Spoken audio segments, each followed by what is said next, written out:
So the big question is this: how do passionate golfers like you and I develop a stock shot day in and day out?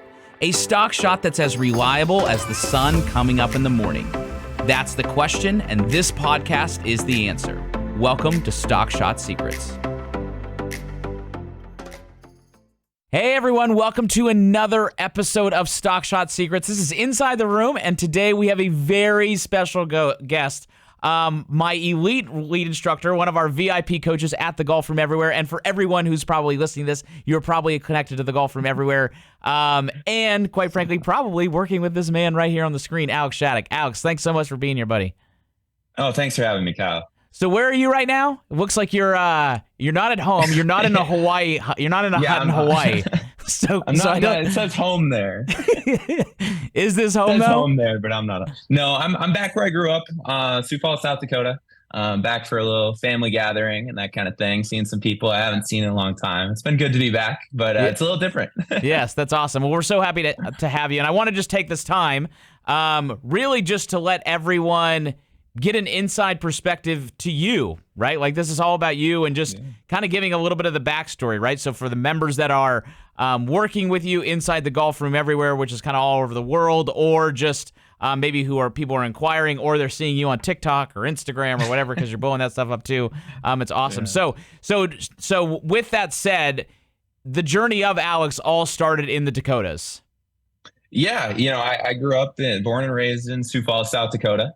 For high school, I got to kind of the Spark Notes version as I did the academy thing. I got fortunate enough to have the opportunity to start out at Hank Haney's academy. Just went for a summer camp after watching. There was an old TV show, The School of Golf. Yes. And they followed it for like years. So I went to summer camp there, and I by no means was like a stud player, but they liked me. So they gave me a little scholarship to hang out there. So I went there for a couple years and ended up kind of working my way down. That was high school. Okay. That was the first couple of years of high school. And then for my junior and senior years, when I found, both of our mentors, Mike Bender. Yeah. So how did that change? Like, do you remember dating back? We're dating back some years, but oh yeah. How did that introduction to Mike happen for you? Because obviously going from Hank Haney, right? So this is probably when Hank Haney was working with Tiger, almost probably around that time. Just knowing you're in. Yeah, it was right at the end there. It was I think they split up like right when I got there. Yeah, so how did it go from Hank Haney to Mike? Do you remember that origin story of being introduced to Bender? Absolutely. So there was, I liked where I was. It was fine. I got a lot better my freshman year, just getting to play through the winter, a South Dakota kid. And I felt, I'd gotten better, but I'd sort of plateaued, and there was a lot of changes going on at that school. I think they're going to change of ownership, the director of golf. So the guy, right under Hank at that time was the one who had kind of brought me in, and he left. And so I started looking at other options, and, we had heard Mike just talking on, a PGA Tour radio show on like XM, and did a little research, and he's an Iowa guy. Right. And so I went down and met him and kind of did the introductory lesson thing. And it was just so much different than anything I had ever experienced before. Right. I've heard you talk about your first experience with Mike, and I would say mine was similar. It was everyone else I'd ever gone to was like, well, we're going to try this or feel this. And like, you go to Mike and he's like, you're going to do this, this, and this. And this is what's going to happen. And it always does. And here's why. Right? Exactly. Like, it's always, that was the main thing with it when I did it, was always like the explanation as to why, rather than just like, we should have our hands go here, and you're just going to do it because I'm the authority figure. And it's like, right, but like, why? Like, why do I have to do that? And I think if people understand, which is what we do inside the Golf Room Everywhere, like if they understand the why behind what they're doing, now they're like, like it's very like linear. It's like, this is where I am, that is where I'm going, and there's no plan B. So it's like, if we believe that our hands should be at a certain spot, then it's like, and we understand why they should be at a certain spot, then it's like, let's just do that. And if it doesn't working, it's not because it doesn't work, because we already believe it. It's just, I suck at it and I'm not doing it. Well, and I find, when the player can understand it fully, they're so much more motivated to make it happen. Yeah. Right. It's not like, I'm trying to do this for, I don't know why, like, and then you just give up on it pretty quick. Yeah. And I know I'm kind of fast forwarding here, and we'll circle back. But what I think for you personally, just to applaud you, is that what you do so well for all of your students is you do an amazing job of encouraging and equipping them, and really in empowering them and equipping them to understand what a good golf swing looks like, right? So as the analogy I was actually telling another guy the other day is like when you're going to hire a marketing firm, right? And their marketing firm's like, hey, you're going to pay us $30,000 a month. We go, okay, fine. I'm happy to pay you $30,000 a month, but just so we're very, very clear, I'm going to pay you $30,000 a month, and I'm pay you for 1 year. And over that year, I'm even willing to pay more, but I need you to show me everything that you're doing so that now I know and I don't have to pay you anymore, because I'm just going to pay my team to do it. But I am going to pay you, and I'm willing to pay you more. So, like, for us, it's like, yeah, you might, like, do the VIP program or do whatever program it is, because there's, like, 9 gazillion options inside TGRE. But it's like you do an amazing job of not creating welfare students that are dependent upon you. You really entitle them, or not entitle them. You equip them so that they can ultimately, at the end of the journey, be their own coach, right? So that they can see their stuff, and they know what's working, what's not working, and they can own their own patterns, right? So you go to Mike Bender's, you're there for your junior and senior year, and then where does that lead into college? Yeah. So the funny part about the Mike thing is I think I was either in the inaugural or second graduating class of his elite program, which is kind of, exploded now. Right. But there was only a few of us. So it was like this great intimate, experience with him and Cheryl Anderson and everyone down there. And was Ben the director then? Yes. Right. Ben Pelicani is still a dear friend to both of us. He was the kind of head of the elite junior program day-to-day operation. Yeah. So I've spent more time with Ben than almost anybody. Yeah, which is amazing. He's actually going to be on the podcast just following you. So, but it's amazing that you guys are like teaching side by side now at the same capacity. So then that leads you to college. A really good, good college player, good amateur golfer. And then what about what was the difference between, because I think you had a stint, did you try on the professional side? You had some injury stuff, so kind of want to talk a little bit about that. Yeah. So I played at William & Mary, and my college career was like, okay. I started having some wrist problems, just kind of a chronic thing over time. Amateur wise, I won a state amateur. So, I played a little bit of success, but won USGA event. But college career was all right. And after college, I moved back down to Florida. I was trying to figure out what to do. I like to say I played pro golf for like 3 weeks because. Oh, wait, I got to shoot 62 every week. Well, there's that. And then also my wrist got to the point I couldn't swing. So I needed to head back home and have a pretty big surgery. Yeah. And then what kind of led into because then you go into the college coaching side. And what do you find to be difference between college coaching versus what you're doing right now? Like just kind of the pros and the cons, and what kind of led you into the coaching of wanting to teach golf rather than, be around a group of 7 kids and kind of walking that way, which is good too, right? Nothing against it. Yeah, no, I loved college coaching, but I got hurt when I was still down at Mike, and I'd been committed to be there, for the year. And so I just went to the academy every day after I got hurt, and I couldn't swing. And so I just watched Mike teach. I watched Cheryl teach. I made my way through that entire library in the academy. Yeah. And, it was funny because I couldn't even play golf, but I probably loved golf more than ever at that point. Yeah. And so I came home, had surgery, and got offered the assistant coaching job at South Dakota State, which is by no means a powerhouse, but we had a really good women's team at the time and a really good young men's team. And I had a blast. I loved every second of it. And coaching college golf is amazing. You're playing with, or, you're hanging out with 18 to 22-year-olds all day, figuring out on their own, and just kind of helping guide them throughout the whole process. The difference between, kind of standard instruction versus college coaching is very much in what the focus is on, right? Most players that come for a lesson or general instruction are looking to build a golf swing. College golf is like basically the entire school year you're in season. So you're not rebuilding golf swings necessarily. 100%. You're doing everything else, so I did a lot. I did all our stat stuff. I did, I would break down the course before every tournament and build game plans and do things like that. And I think that as well as organized practice and all that. that was a stuff. very probably super life lesson, just as like God's kind of got you on his path to doing what you're doing right now, because you're like in the perfect spot of what you're supposed to be doing. Is you're learning, because obviously at the Bender Academy and whatnot, like it's a lot of technical practice and a lot of technical skill. But now you take that same technical skill and now you're putting it into a coaching environment to where it's like, man, like, yeah, like your depth isn't like great, but like you got to figure a way to shoot 65, man. Like, whatever that is, a slice sounds good. Like, just get it in the hole in the least amount of shots, right? And that really ends up kind of morphing you probably a little bit like into a coach rather than a swing instructor, if you will. Yeah, I like to say there's a little bit of a difference between a golf coach and a swing technician, right? And I to this day I still tell my players, hey, you got a tournament this week, like I don't care if you stand up to it left-handed, like you do what you need to do to get the ball in the hole. And we'll circle back and like plan for the long term later. Yeah. What did you find, when you were down there at the two academies? What were the main differences between the Hank Haney system and we'll say Mike's system or our system, which is, basically one and the same for all intents and purposes? What were some of the big differences and some of the convictions that led on your heart that you go, looking back now, you go, you can do it this way, but I think this way is better, and here is why.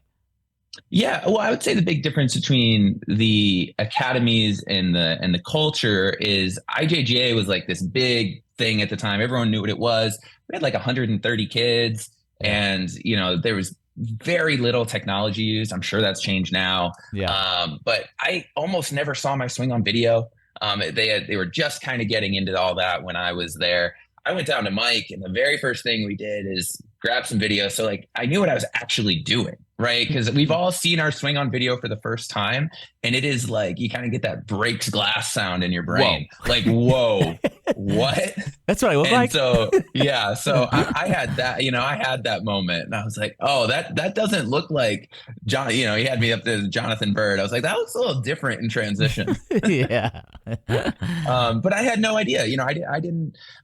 So I would say more than anything, it was the background that you get hanging out at Mike's place. Ben, who, you'll have him on and he'll dive into it all even further. But I got down there and he started handing out written exams. And I remember that, it was like, okay, like he was some swing questions, some like, some target game plan zone stuff. And I remember the first one, I filled it out. I was a good test taker. I did well in school, and I got it back and it was a 0. And I was like, oh, like, I don't know anything.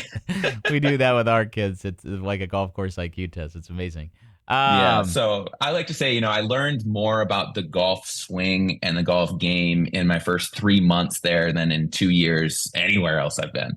Not to pick on any specific place or system. Yeah, and I think that's something that's eerily similar to like all of the people even going through like the 21-day stock shot challenge. Like I'm on phone calls with his VIP guys and doing these phone calls right now, and it's like, man, like the amount of information that I'm getting through you guys in that 21-day challenge, which is just, it's more than anything they ever do. But that's just because together you and I, like, we're indoctrinating the student so that they can understand, like, what is truth.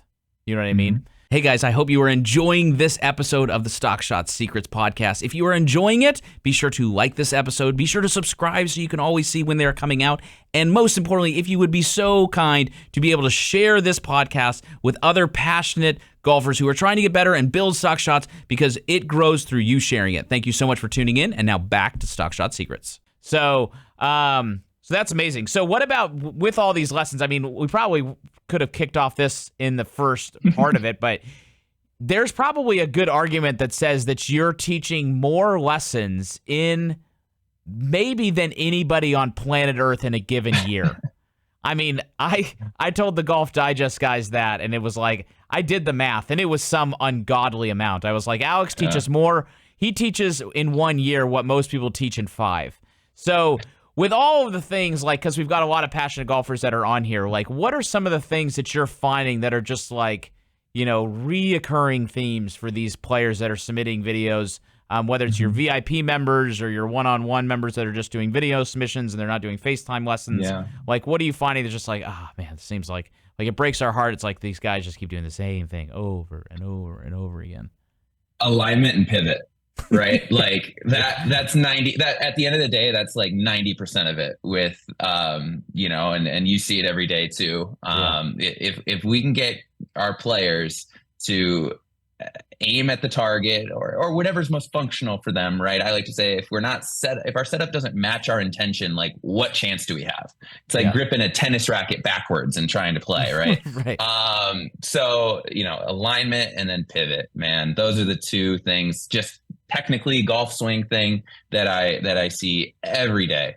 If we're talking about more broad approach, I think it's having a specific intention when you're practicing over the ball, right? Like it's got to be, am I warming up now? Am I working on my technique? Am I building some club face awareness skill, or am I competing with myself? Right? Because I see players that they try to do all four of those things at once.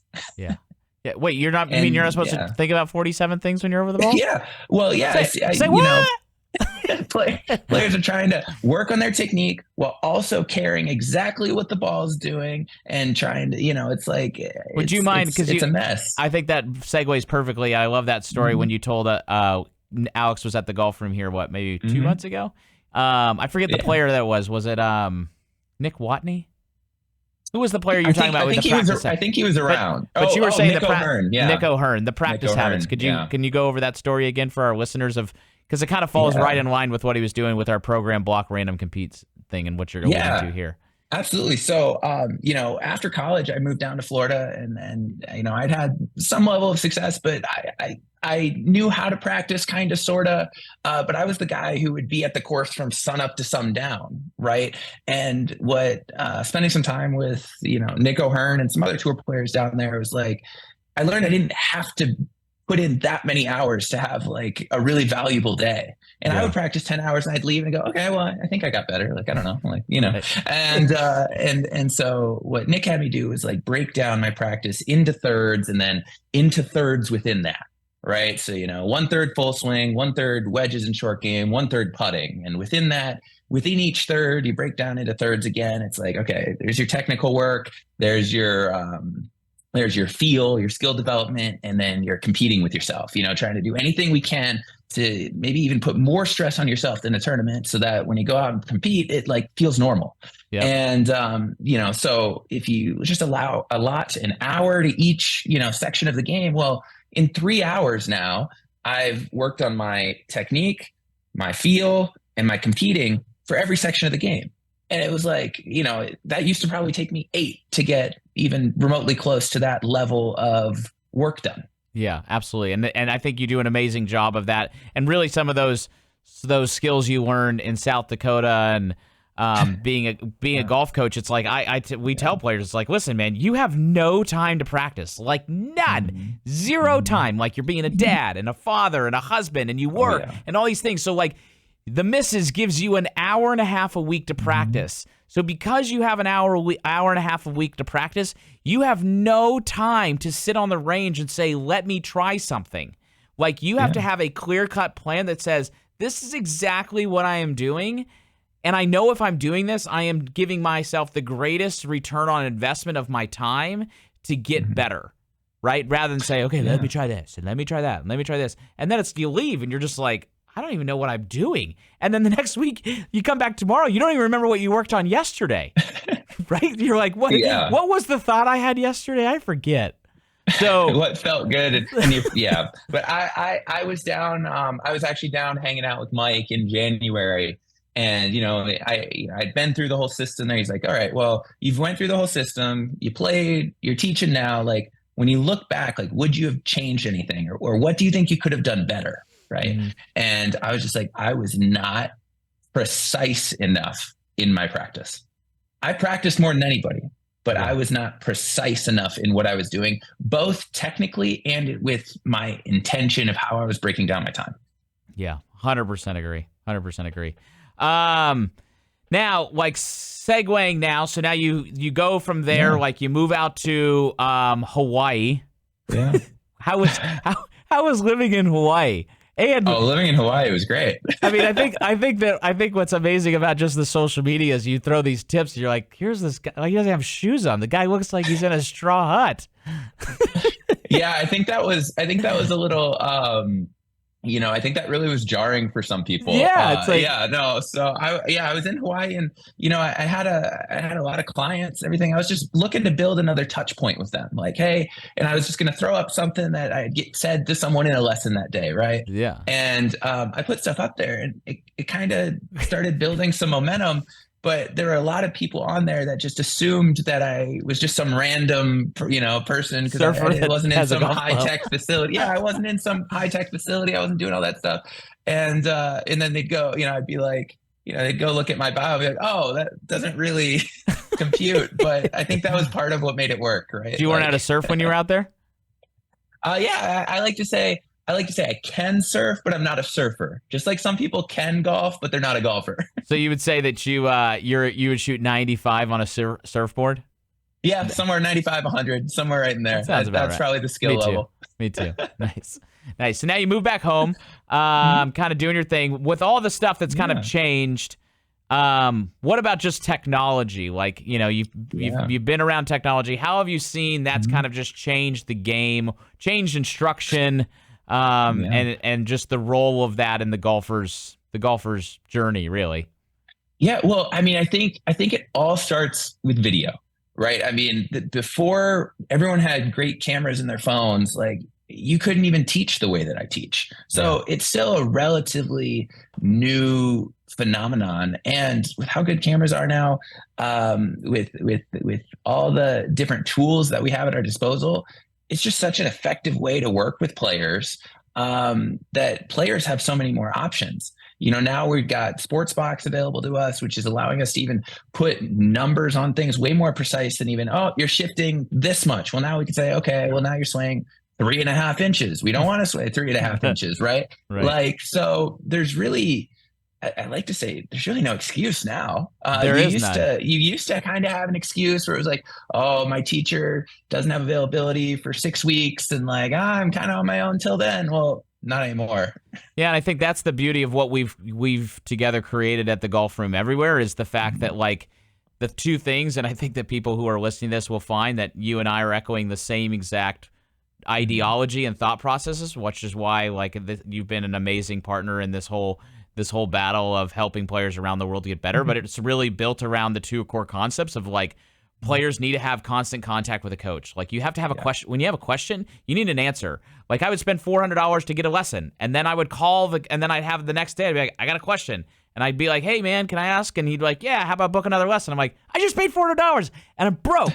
Like, I can't do that. I just should my wrist be like this or this, right? So it's this constant contact, and then this idea of feedback in the fact that, like, we're creating ways so that in the comfort of someone's own hut in Hawaii, they can work on their golf swing if you've got like a stick in the ground and a trash can, like a noodle or a cone or whatever. So, and with all of that stuff, like in that program, with all this technology, with you as like the tour guide, if you will, or the mountain guide going up Stockshot Mountain, like you can basically do like fitness evaluations, and you can see what the player is and see if they, like you, like had a wrist injury and how to work around that. And then building plans, and you got stats, and then you do the FaceTime lessons, which, to the point of the cameras, like, if working with you in person, which would be incredible, is a 10 out of 10, a FaceTime lesson is like a 9 out of 10. Like, it's the same thing. I mean, you're not on the lesson tee groping students. You're just miss the noodle, man. And it's like, so it's like the same. So like, I think that's the beauty, is we've created something where they can have constant contact with Alex, and like you can walk with them through the journey. I cut you off there. What were you going to say? Yeah, no. Well, I was just going to say, I've been fortunate enough back here. I work with a really, really good junior from this area. So I've gone out and worked with him a couple times this week. And at one point I was like, is this really any different than what we normally work together? And he's like, no, like, it's not like I'm putting my hand, I'm just putting the stick in certain places in which they can do it too if they know where to put it. Instead of you standing behind them, you're just standing behind them in a camera, and you're like, a little more depth, more turn, like you swayed that time. So that's awesome. Well, with all of that stuff, like with people going through the remote program, because basically aside from you working with that, you've worked with hundreds and hundreds and hundreds and hundreds of golfers And Yeah. from the bottom of my heart, with no lying whatsoever, you've never had a person ever leave, ever, because they go, Alex's stuff wasn't good. It was usually because Alex has given me everything I need to be great. So with that, is there one person just kind of signing off that like you can remember like as a testimony that's just like, man, this guy's like it changed and his game was way different. Can you think of one of those members that come to mind by chance? Not to put you on the spot. But. Yeah, no, there's a couple where maybe they came as like a 5 to 10 and their whole thing was like, I just want to break par, right? Like that like nothing else matters. Yeah. And that moment when they do is like that's like the win, right? That's the one.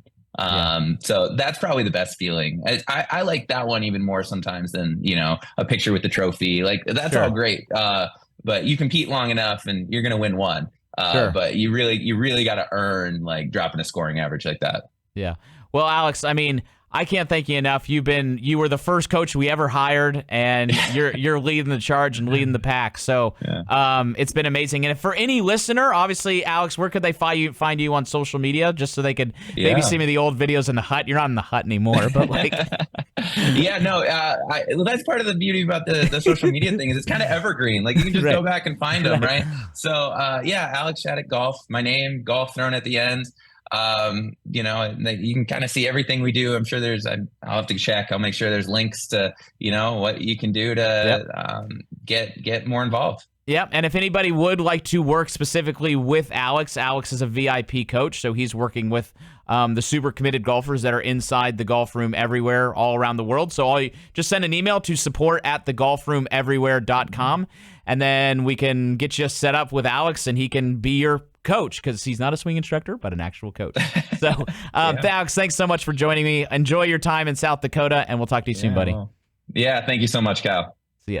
Hey, thank you so much for listening to the latest episode of Stock Shot Secrets. I would love to invite you to Columbus to come see me and hang out with me and build a personalized plan for you and your game. If you would want more information about building your personalized plan and coming to Columbus and hanging out, just email us at info@thegolfroom.com and we will get back to you and set your visit for an epic red carpet experience at TGR in Columbus, Ohio.